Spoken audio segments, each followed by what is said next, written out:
donc on met en place un plan de mobilité, on travaille, donc on a déjà fait une interview des différents collaborateurs, des modes de transport, on sait d'où tout le monde vient, on sait de qu'est-ce qu'ils aimeraient qu'on mette en place, et on travaille au niveau des 4 sites français, qu'on a dans la vallée de l'Arve, et on travaille aussi avec certaines entreprises qui sont autour de nous, parce qu'on se dit qu'en fait, il y a peut-être des choses à mutualiser sur le transport des collaborateurs. Pour le rendez-vous initiative, c'est Daniel Engelon, le directeur général du groupe Bontaz. Bonjour, bienvenue.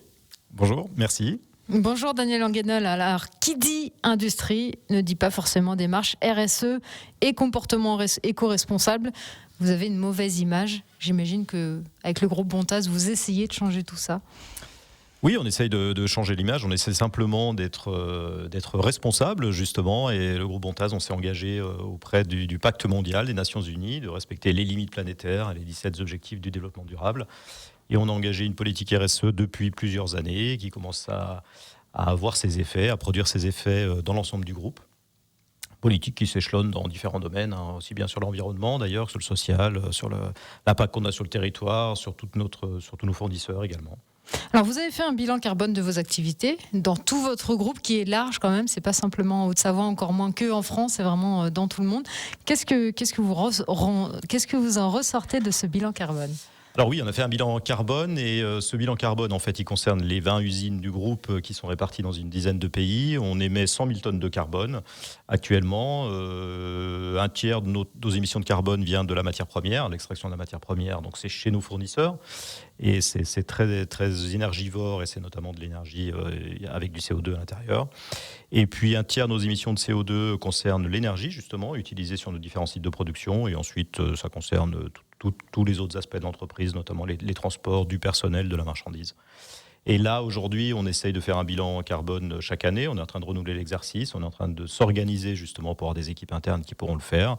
Et on a mis en place un plan d'action pour réduire nos émissions de carbone. Parce que vous visez, vous, le groupe Bontaz, la neutralité carbone, carrément, d'ici 2050. Oui, la neutralité carbone, c'est les directives de la CEE, on les suit. On essaye de viser cette neutralité. Alors, il y a évidemment encore beaucoup d'enjeux technologiques et d'organisation aussi.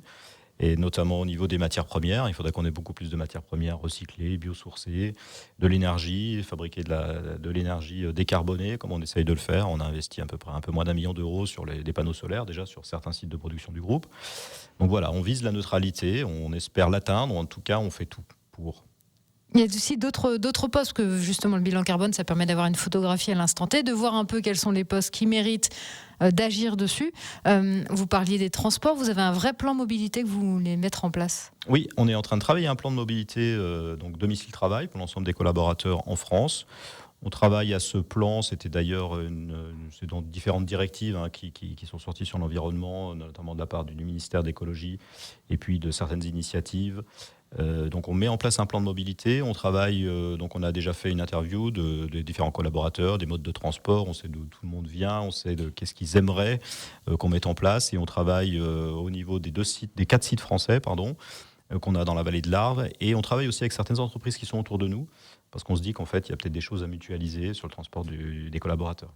Par exemple, un bus qui ferait le tour des entreprises ? C'est possible, ouais. Pour ramasser, on a des collaborateurs qui viennent en équipe. C'est souvent Alors des fois, on n'est pas avec les mêmes horaires que nos voisins. Donc l'idée, c'est peut-être de changer nos horaires, de s'adapter, et puis d'essayer de transporter un maximum de monde dans du transport collectif, peut-être privé, qu'on mettra à disposition de certaines entreprises, ou alors transport collectif public, si c'est possible à cette heure-là. Alors le décolletage, on le disait, a pas forcément bonne image par rapport au bilan carbone.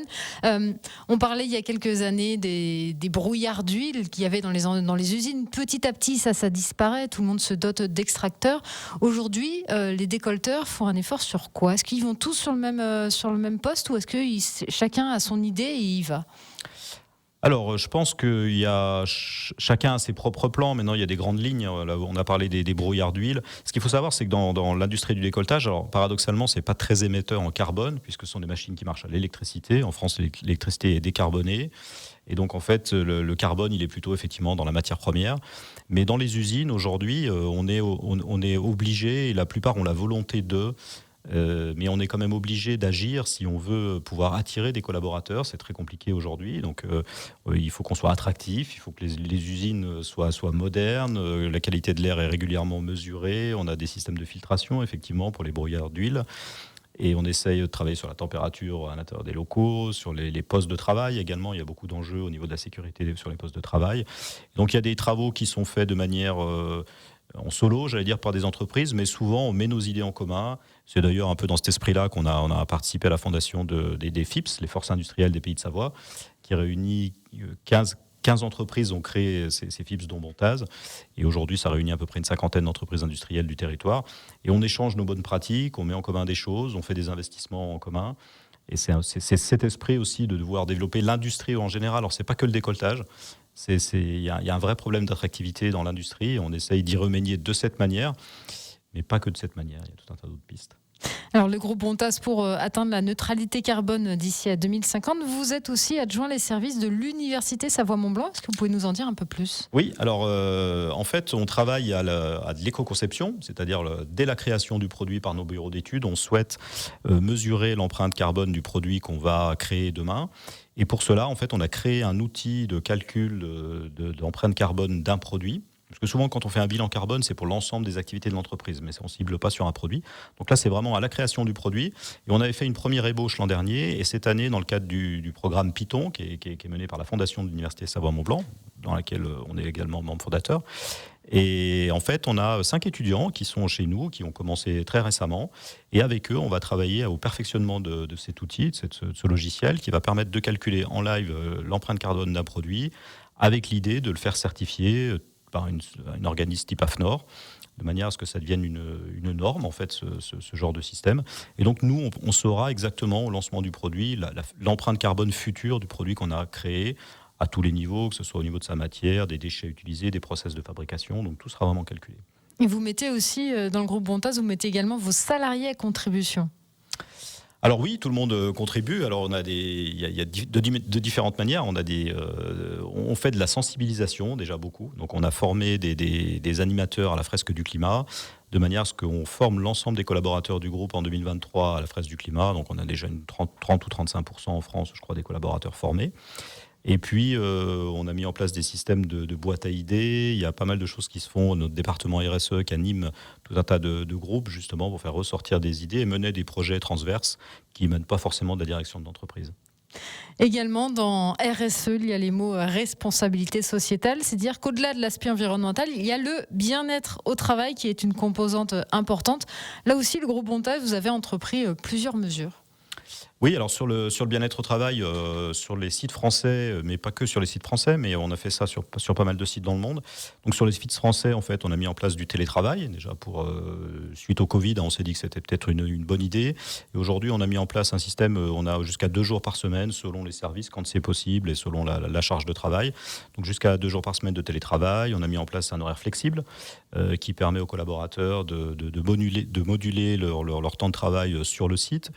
Et on a mis en place aussi une conciergerie qui fonctionne depuis un peu plus d'1 an et qui offre tout un tas de services aux collaborateurs sur les différents sites du groupe, et avec également des salles de pause, des différentes salles qui permettent autour du repas de midi d'activités qu'on peut avoir sur les différents sites du groupe également. Donc voilà, on essaye de moderniser cette relation au travail avec beaucoup plus de souplesse et en intégrant vraiment le bien-être des collaborateurs dans nos réflexions.